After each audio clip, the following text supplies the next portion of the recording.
in 2007, and she completed her Bhakti Shastri in 2023, and she's right now engaged in His Holiness Radhanath Swami Maharaj's lecture transcription service and proofreading service.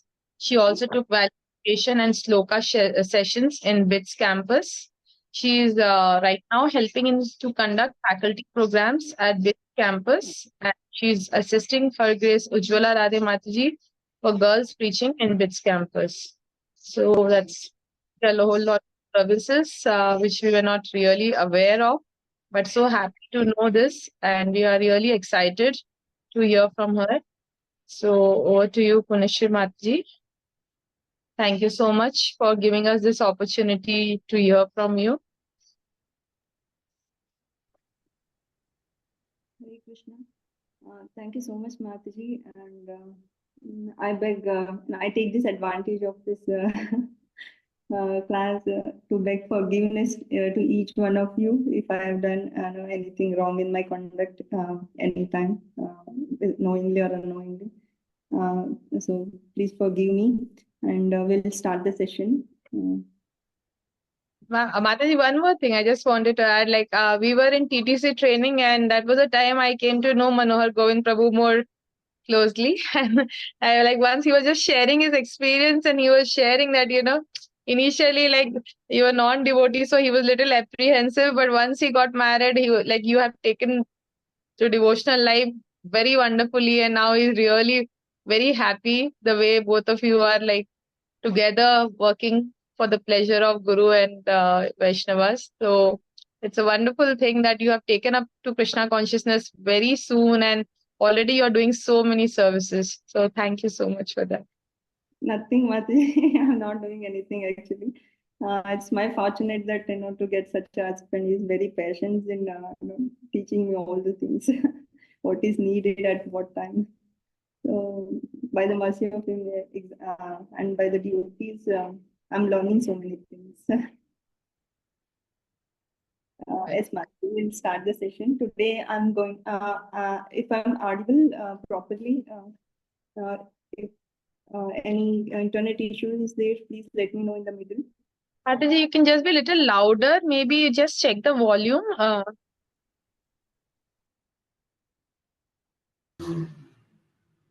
Is this fine, Mataji, now? Mataji, little louder, Mataji. Your voice. Hello? Okay. So today I'm going to speak about the among 12 Mahajans, one of the great personality, that is Sukhdev Goswami. I'll start with the prayers. Om Ajnanatimirandasya Gnananjanashalakaya Chakshurunmilitam Yena Tasmai Shri Gurave Namaha. Shri Chaitanya Manobishtam Sthapitam Yena Bhutale Swayam Rupa Kadamayam Dadati Swapadati Vandeham Shri Guru Shri Yuta Padakamalam Shri Guru Vaishnavascha Shri Rupam Saprajatam Sagana Shri Raghunatham Nityam Sampaitam Sampaitam Parishanataitam Krishna Chaitanya Devam Shri Radha Krishna Pada Nityanala Lalita Shri Vishakam Sha Namo Vishnu Padaya Krishna Preshaya Bhutale Srimate Bhakti Ram Krishna Namaste Saraswati Deve Gauravani Pracharine Nirvishesha Shrivadi Paschatya Deshadani Namo Mahavadanyaya Krishna Prema Pradayate Krishnaya Krishna Chaitanya Namane Bhakti Krishna Namaha Hare Krishna Karuna Sindhu Dinabandhu Jagatpate Gopesha Gopika Kanta Ranga Kanta Namaste Sapta Kanchana Gaurandi Radhe Vrindavaneshwari Vishabhanu Sati Pranamami Hariti Vavancha Kalpatarubhyascha Kripa Sindhubhya Hevacha Patitana Bhavanebhyo Vaishnavebhyo Namo Jai Shri Krishna Chaitanya Prabhu Nityananda Shri Advaita Gadadhara Shri Vasadi Gaura Bhakta Hare Krishna, Krishna Krishna, Hare Hare, Hare Rama, Rama Rama, Hare Hare.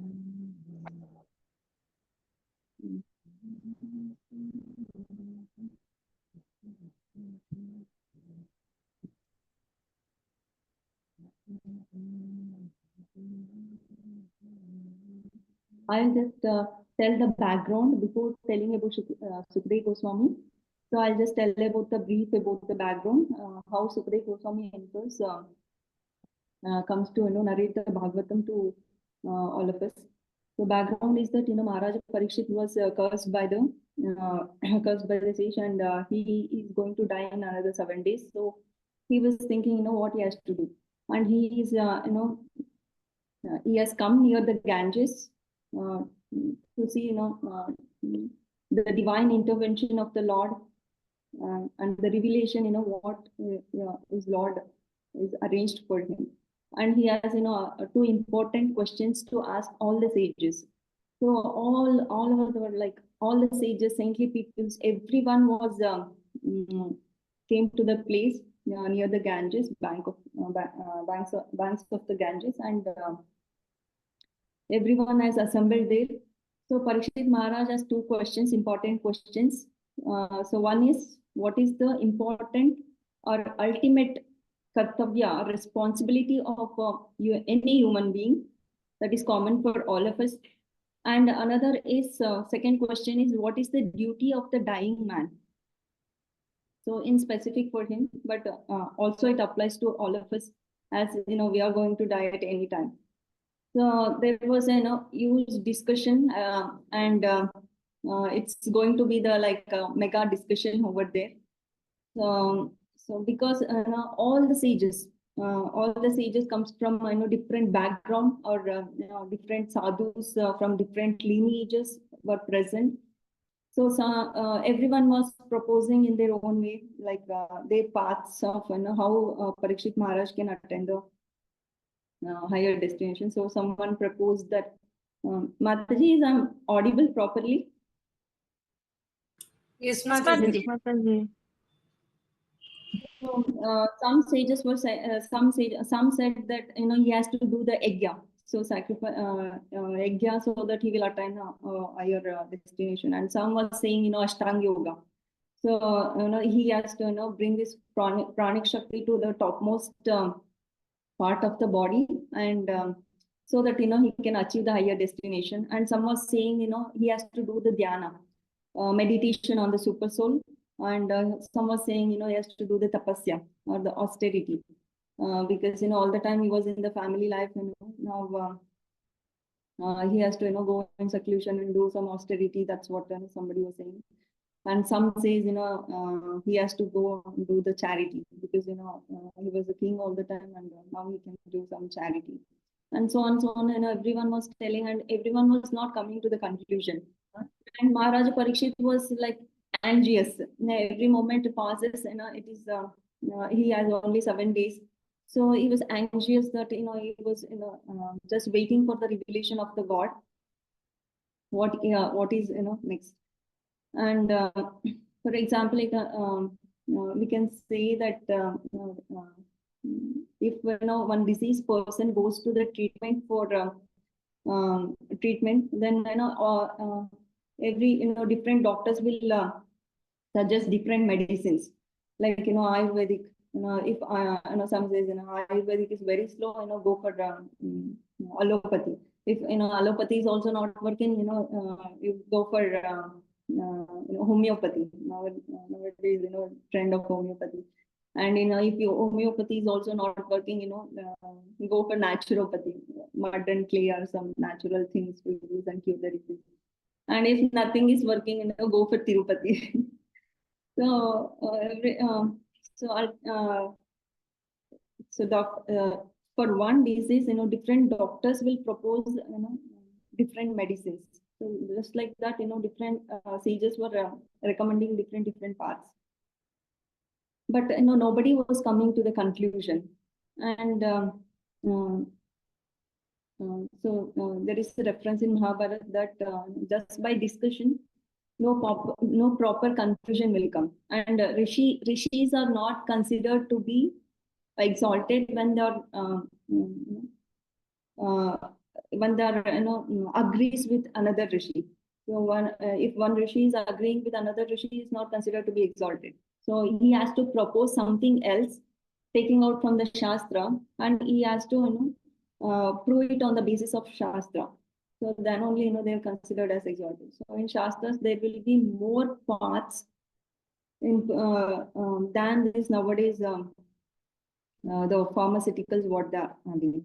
So, ultimately, then in the last, because nobody was coming to conclusion, and Parikshit Maharaj was also anxious. Bhagwan himself, Lord himself, by the mercy of the Lord and by Bhagavat Kripaya, so Sukhdev Goswami comes to that place.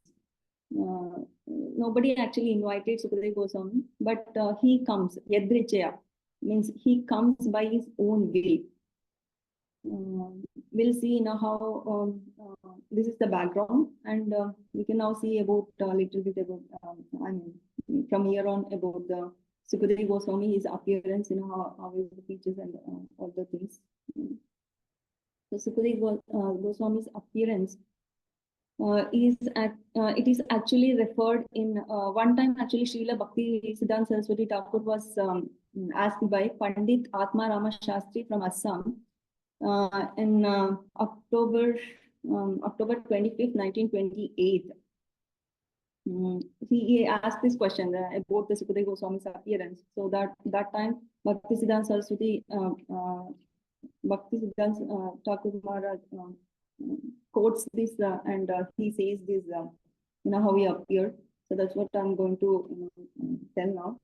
And it's also, this reference is also birth and appearance of Sukhdev Goswami. Also, we can see in the Moksha Dharma Parva of Mahabharata, Skanda Purana, and Brahma Vaivarta Purana. How Sukhdev Goswami appeared. He is actually a Radharani's pet parrot.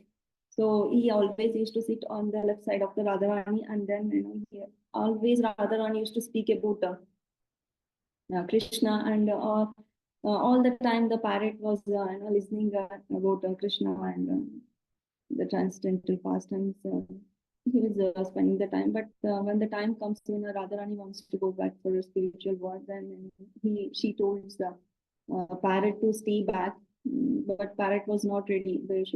Parrot was not ready to stay back without hearing about Krishna.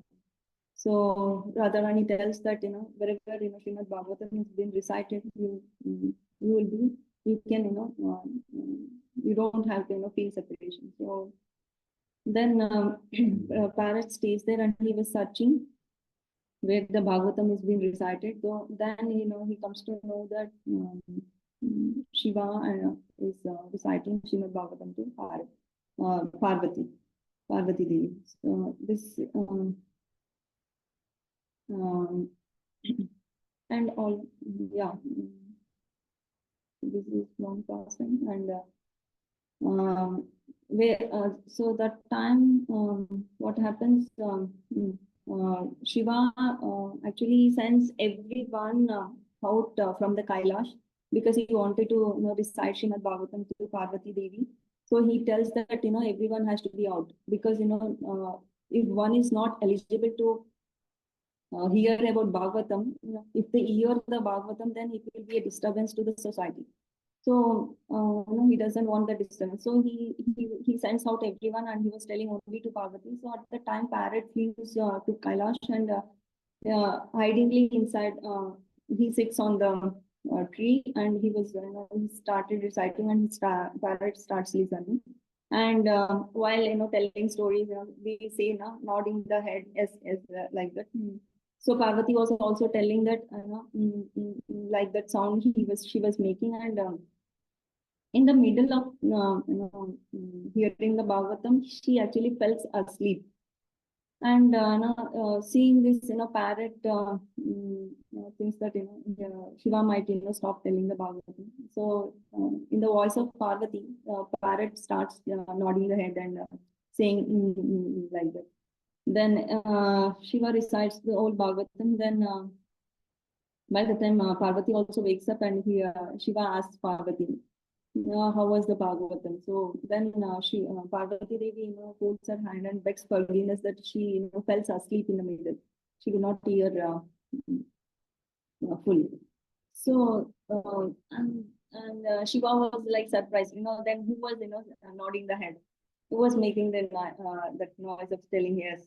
Then he searches everywhere and he finds that, one parrot is sitting on the tree. Then he takes the trident of him and he runs and chases after parrot, and parrot flees away into the forest. And inside the forest, like Vasudeva was reciting the Bhagavatam to his wife Deepika or Vatika. So that time, Vasudeva's wife yawns, and this parrot goes inside her mouth and goes in the stomach. And by the time, Shiva also comes there, and Shiva tells that, whole story, what had happened. Then Vasudeva tells. So now the parrot has, heard old Bhagavatam. So he is now transcendental out of the birth of chain of birth and death. So you don't have to be worried of him. You just don't have to be worried. You can go back. And then here the parrot inside the stomach of Deepika. So he takes the form of a baby. And so after so many years, he doesn't come back.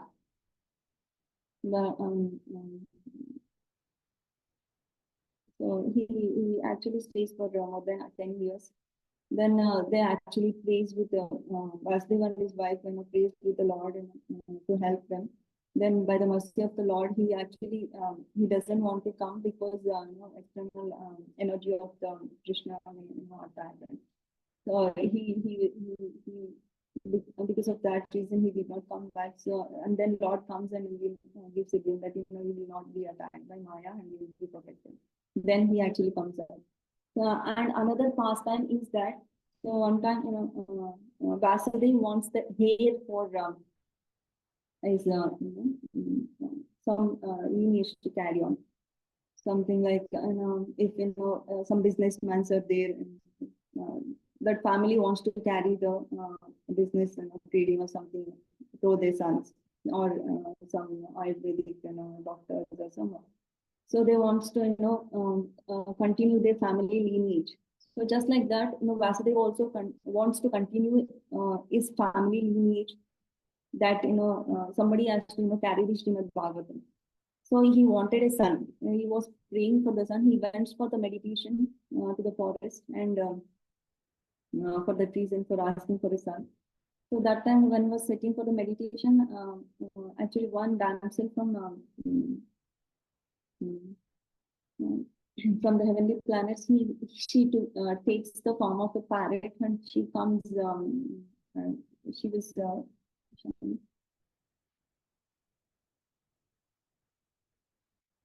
And then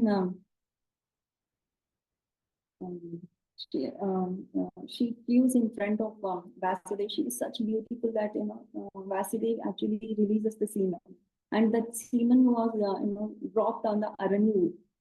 So from that arani wood, the baby comes out. Okay. That baby's named as Shuka or Sukhdev. And then so these are the two pastimes where Sukhdev Goswami's appearance has been described. So he said that it is happened in two different kalpas. It's a kalpa veda. So in one kalpa, Sukhdev Goswami was born from the arani wood, and in another kalpa, he has born from the womb of his mother. That's how the description is there. And we can see how the description through the verses. I will just quote the verses of Bhagavatam and then tell the pastime related description. Srimad Bhagavatam 1.1.3. It is said, Nudamakalpataru Talitam Chalam Sukamakar Amrita Dravasamhitam Pipatabhagavatam Rasamalayam Muhuraho Rasika Vibhavakam. This Srimad Bhagavatam is, itself is, matured fruit. Just now, the mango season has been, how the matured fruit tastes very delicious. But when that matured fruit is being tasted by a parrot, it even tastes more.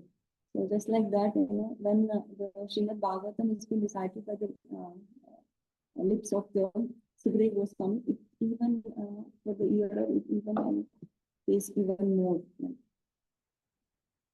It's nectarian to ear or religion.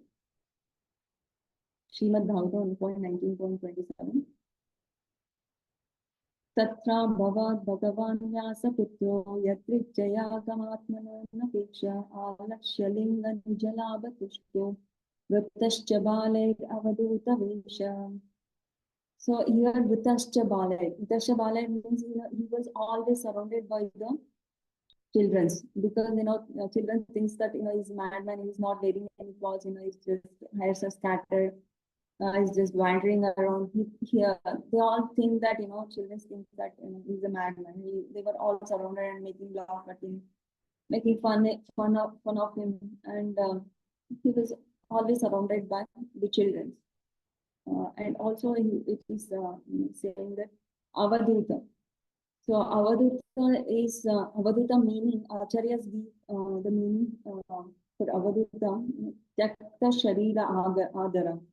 So one who has respect, one who has given up respecting his body. So we all so much pamper our body, and we disregard the soul. But Sukhdev Goswami is such that he always respects and pampers the soul, but he completely disregards the body. We actually put the hair oil, or we put the coloring for the hair, and then we put nice cloths. What all we don't do? We do so many things, but Sukhdev, even Sukhdev Goswami does not attach to the body. Even animals are not attached to the body. Like they don't do putting oil or cloths, nothing. But they are attached for eating, mating, sleeping, defending. So Sukhdev Goswami is completely detached from all these things. And one more thing is society cannot understand or decode or decipher the position of the Sukhdev Goswami, because his position is so much detached from the body. We when we compare to ourselves, like we want to hear so much glories about us, and we want to taste some palatable dishes. We want to smell the good things. We want to touch some soft things. Hearing, smelling, yeah, and we want to see some nice things with our eyes. But Sukhdev Goswami is aloof from all these things. He is not actually it is said that we all run after 8 things. And Srimad Bhagavatam, it quotes that in 2.4.2.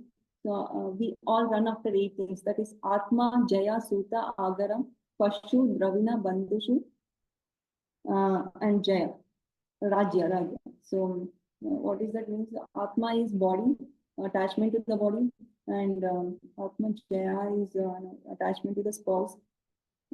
Suta is attachment to children. Agara is attachment to house. And Pashu is animals here, but nowadays we are attached for the vehicles. And Dravina is attachment for the wealth. Bandhushu, attachment to the friends or relatives. And Rajya, so attachment to the property or these things. So we all run after these 8 things, but Sukhdev Goswami doesn't need all these things. He is just in knowledge of all these things. And it is said, the verse is saying that Anapeksha Bhav. Anapeksha Bhav means he is very selfless. He is disinterested in any other things. And he has Anapeksha. Apeksha means expectation. Anapeksha is no expectation. So he just came to the place where Parikshit Maharaj was sitting with without any expectation or without any personal gain. Nobody actually invited him here. He just comes by his own. One Acharya actually describes that about karma. What is karma? So karma means somebody comes to this world to perform the to perform the karma, which is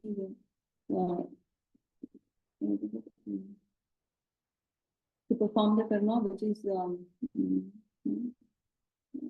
the desires within themselves, deep within themselves, just to overcome that, becomes here. So, but here, Sukhdev Goswami is such that he doesn't have any karma to perform. It is said, Avadutas and one more is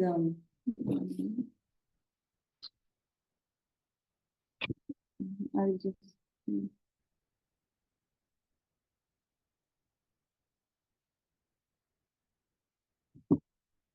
I will just tell it in the last. I just forgot it.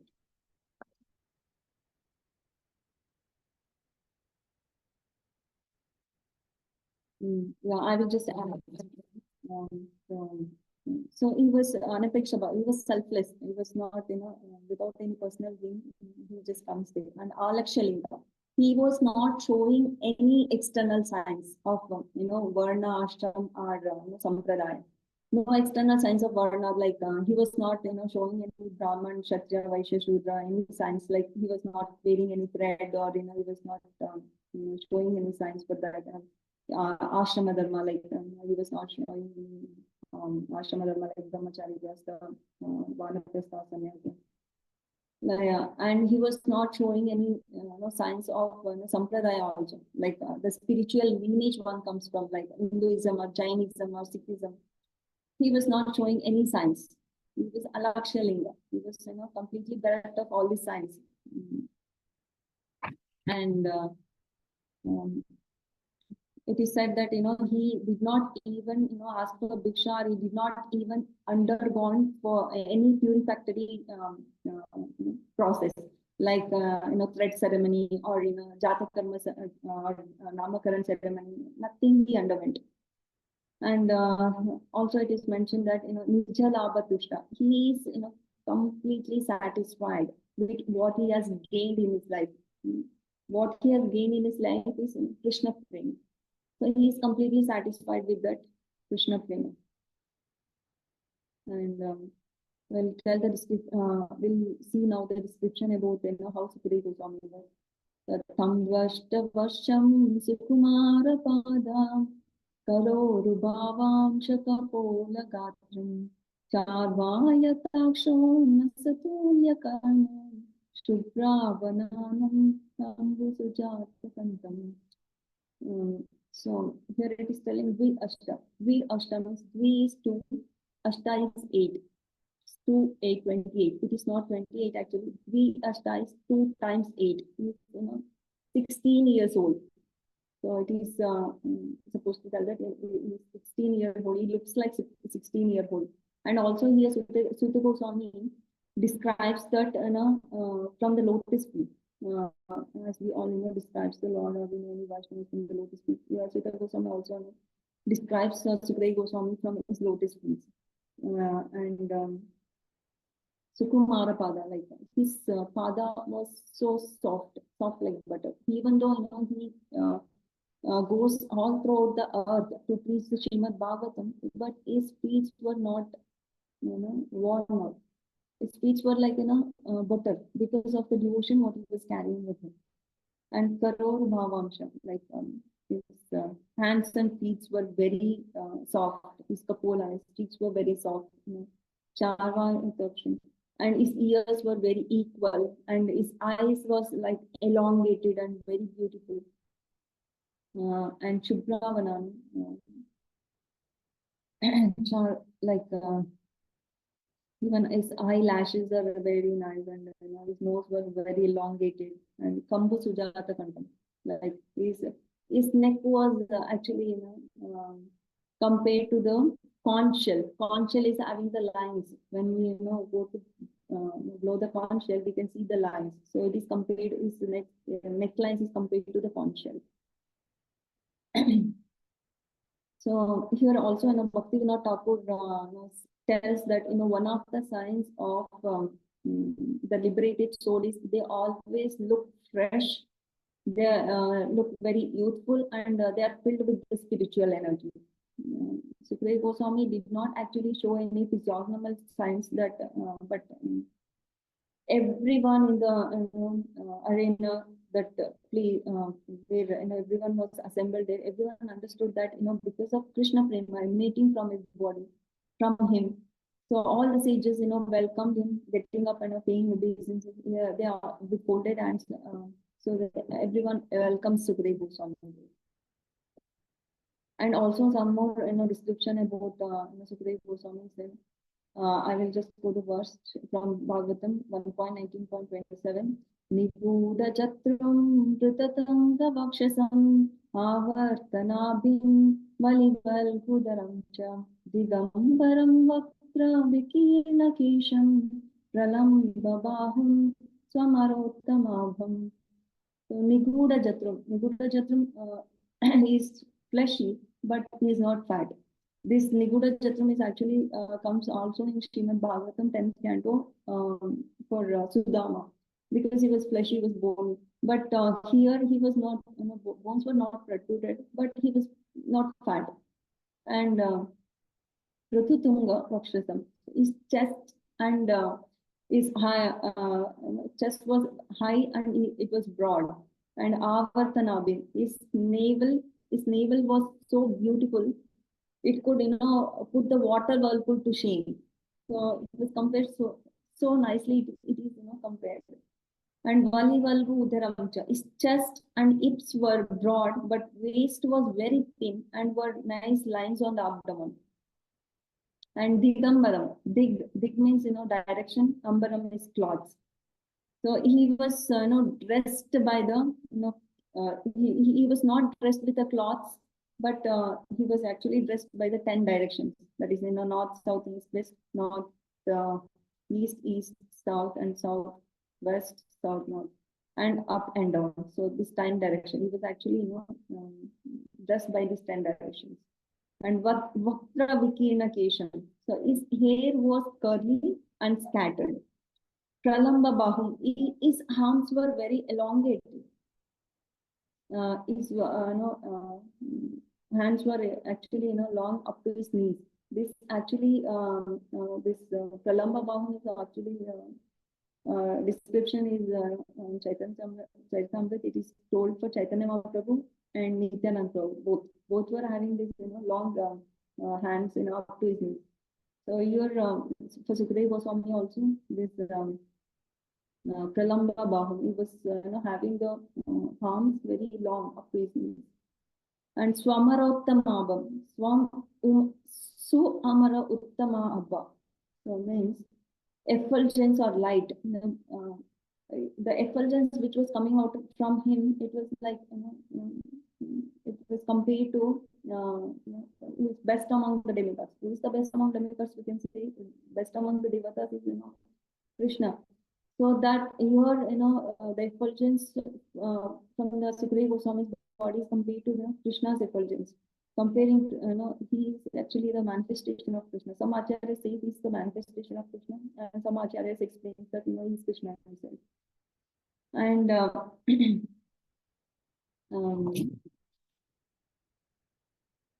and also like the Krishna prema emanating from him, the energy was filled everywhere. Everyone could feel that all the sages who were present there could feel that he's not a common person. He's such liberated person. Next verse we'll see. And also Sutta Goswami describes Sukhdev Goswami as Bhagavatottamotama. So in Srimad Bhagavatam 10.12.44, this Bhagavatottamotama comes. Bhagavata, who is Bhagavata is the best among everybody is the Bhagavat, that Bhagavata person. So, but here he is telling that Bhagavatottamotama, that is best among the best. He is the Param Bhagavata.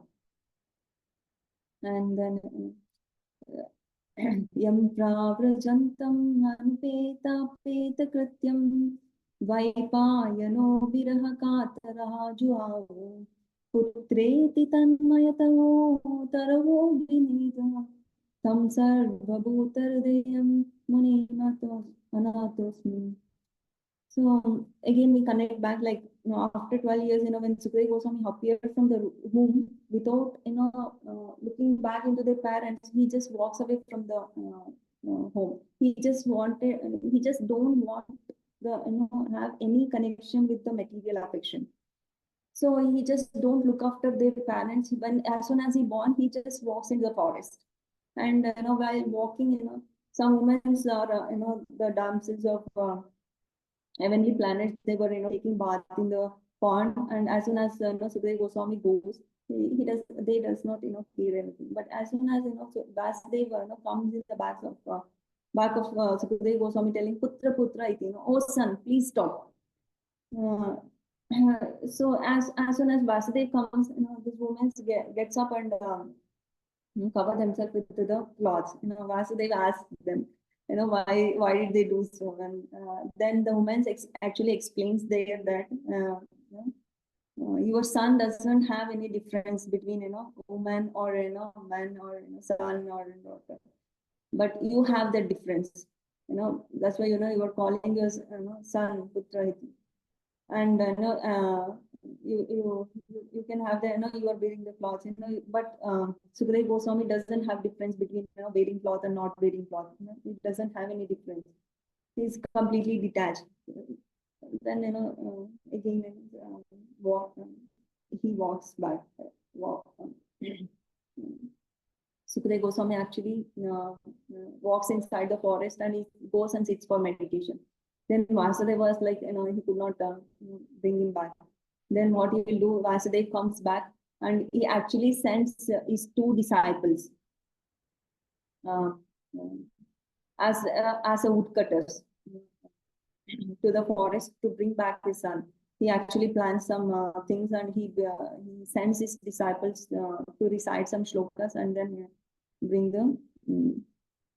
Sukhdev Goswami. So these two disciples, went in the form of the woodcutter, and they goes near Sukhdev Goswami where he was meditating, and near the tree they will stand and they will start reciting two verses actually. So what are the two verses we will see? It is from the Srimad Bhagavatam 3.2.23. अहो बकीयं स्तनकालकूटं जिज्ञासयायाप अपि हसाद्वी लेबे गतिं धात्रि उचितं ततून्यं किं वा दयालुं शरणं व्रजेम. So here it is explaining that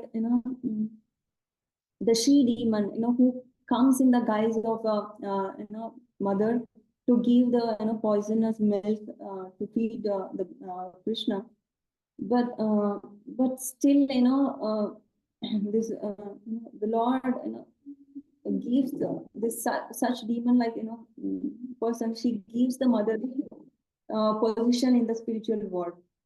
So they were telling the Lord accepts the least qualification of the living entity and awards in the highest reward. So that is the standard of the character of the character of the Krishna. So whose shelter else we can take in this material world other than him? So as soon as he hears this verse, Sukhdev Goswami was like, who's this person? From the meditation, he just opens his eyes and he comes near that persons, and he asks, can you tell me some more things about him? And how does he look? And so then they again recites one more verse that is from Srimad Bhagavatam 10.2, 21.5. बर्हापीडं नटवरवपु कर्णयो कर्णीकरं बिभ्रियाद्वसकनकं कपीशं Vaijayanti च मालं रन्ध्रावेणु आदरसुदयो आपूर्यं गोपवृन्दे वृन्दारण्यं स्वपदरमणं प्रविशाद्गीतकीर्तिः. So this description actually tells about describing the features of the Lord Krishna.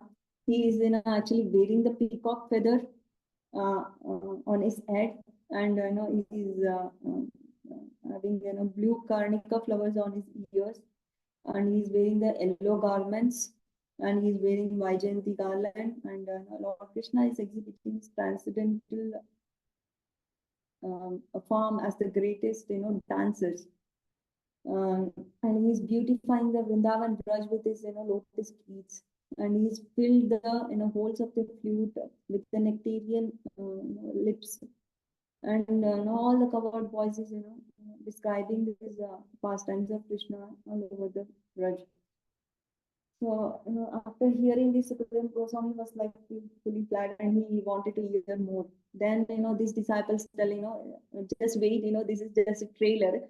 If you want to hear more, you have to come to our guru. Then Sukhdev Goswami tells that please take me to your guru. Then the disciples takes to Vasudev, and when Sukhdev Goswami sees Vasudev, he was like, oh, this is my father. Then he falls obeisances, and he asks for accepting him as a disciple. Then Vasudeva accepts as a disciple, and he actually recites whole Bhagavatam for him, and that's how actually it is said that Sukhdev Goswami heard Bhagavatam from four persons, that is from Vasudeva, Narad Muni, and Shiva, and Devala. So these are the four persons he heard Bhagavatam from, and and then actually all sages who were sitting on the banks of the Ganges were actually very austere. They were older age than Sukhdev Goswami. Sukhdev Goswami was just young than them, very austere, and very experienced. All the sages who were there. But still, as soon as Sukhdev Goswami came to that place, they actually got up, and everyone pays obeisances. But Prabhupada tells that only three people did not get up. That is Vasudev, Narad Muni, and Parashuram, because Vasudev is his father. Narad Muni is the spiritual master of his father, and Parashurama is Bhagwan himself. So these three persons did not get up, but the rest everyone gets up, and he pays obeisances for Sukhdev Goswami.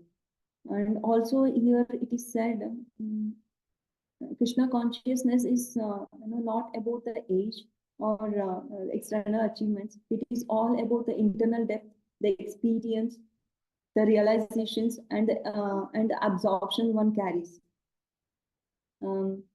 So everyone understood that he is very, very advanced, and also Parikshit Maharaj did not have had any paraphernalia to welcome Sukhdev Goswami over there, but he just pays obeisances to him and welcomes him and gives the seat. And also it is said that Parikshit Maharaj's son Janamejaya actually arranged the seating also for everyone, like for Raja Rishis, Deva Rishis, and for every saintly people are present over there. He actually arranged all the seatings for all of them. And it is also compared that moon is sitting in the middle, and all the constellations and planets and every stars were around the moon. It is compared to that sages who were sitting around the Sukhdev Goswami. And the more what was making effulgence of Sukhdev Goswami is that moonlight beam is the devotion what he was carrying. And one more thing was he did not even ask for diksha. Like one more thing was he actually goes near the Brahma's family only up to the time of milking cows. Not even up to the milking cows sometimes. Because it is described that because of the inner absorption of the Krishna Leela or Braj Leela, which he sees the cow is milked. When he sees the cow is milked, it could be like a stimulant or uddipan in thought of remembering Krishna. So that's how he goes near, and he just stands there, and he just comes back. So it is described like that. And then children and women were actually surrounded Sukhdev Goswami sometime, and they are called as foolish, because they were actually making fun of Sukhdev Goswami. Uh, that's why they are foolish. And another thing is, after coming to the place where Parikshit Maharaj and saintly people were there, as soon as they pays obeisances, and Sukhdev Goswami goes for giving the Bhagavatam. So even after seeing all those things, women and children did not stay there for hearing Bhagavatam. They just runs back to the home. So that's why they are called as foolish. Without taking advantage of such liberated persons, hearing about Bhagavatam, they just goes back to the houses. That's why they called as foolish there. And also one more pastime I wanted to say is when Sukhdev Goswami comes to tell Bhagavatam to Parikshit Maharaj, Indra actually it was all throughout the news was spread out. Parikshit Maharaj is going to listen and Bhagavatam. So Indra actually comes from the heavenly planets, taking a big golden pot full of Amrita. He comes to Sukhdev Goswami. He wanted to ask that Sukhdev Goswami that he will give this Amrita for Parikshit Maharaj, so that Parikshit Maharaj will not die. And Sukhdev Goswami comes to the heavenly planets to give the Bhagavatam. It's like Indra wants some win-win situation, but Sukhdev Goswami became very much angry on Indra, that he tells that whatever you have brought is third class Amrit. Whatever I'm going to give Parikshit Maharaj is like first class Amrit. That is telling Srimad Bhagavatam. So then he tells Srimad Bhagavatam to Parikshit Maharaj, and he bans Indra to hear Bhagavatam. And also the disappearance of Sukhdev Goswami, the place called Shukachari. It is actually in Maharashtra. It is believed that the cave of Shuka, where he disappeared inside the cave, as per the local traditions. Shuka is in Sanskrit one means parrot, and thus the name is derived from the large number of parrots were now also we can find there so many parrots were found on the Sukachari hills, where Sukachari literally means the abode of parrots. One more thing where I could stop that where I was telling about Avaduta is Lokasangraha. The people, so some people comes for the sake of society, they comes to this world and they will do some worldly affairs. Just a second.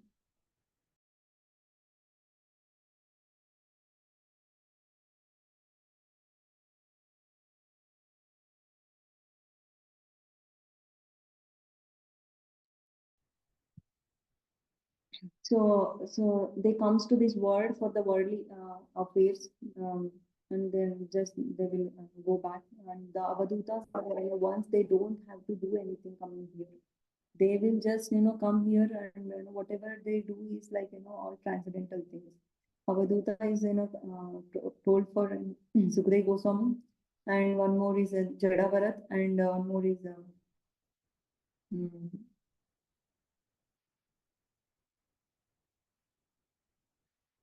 I just forgot.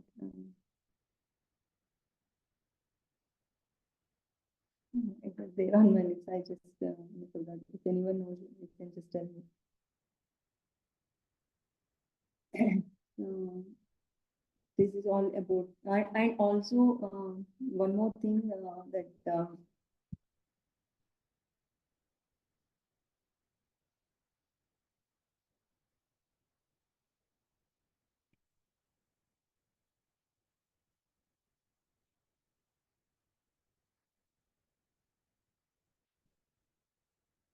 the verse in Prabrajantam Anupeta Apeta Krityam Dvaipayano Virahakatara Juhavu.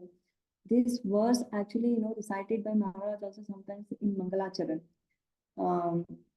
Actually in the mood that when Sukhdev Goswami goes into the forest, these trees were also echoing. When Vasudeva was calling son Putra Putra iti.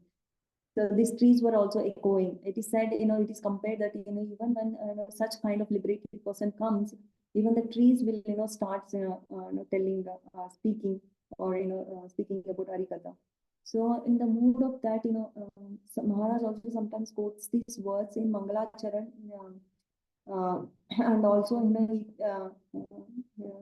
the mood that he who inspired the trees to speak, please inspire this tree-like person to speak some Harikatha. So in mood of this, he recites these words sometimes. And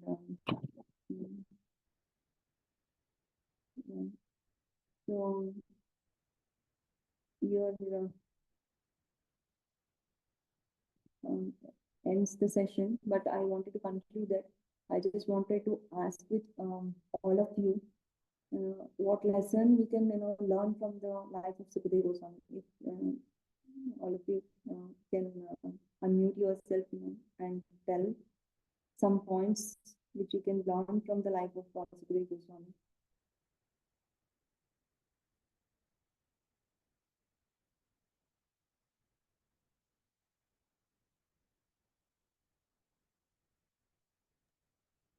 Mataji, Hare Krishna, what is the question, Mataji? Mataji, from the life of Sukhdev Goswami, what we can learn to our life? That we can apply? What we can apply in our life. Is completely detached, Mataji. Is completely detached from the material world.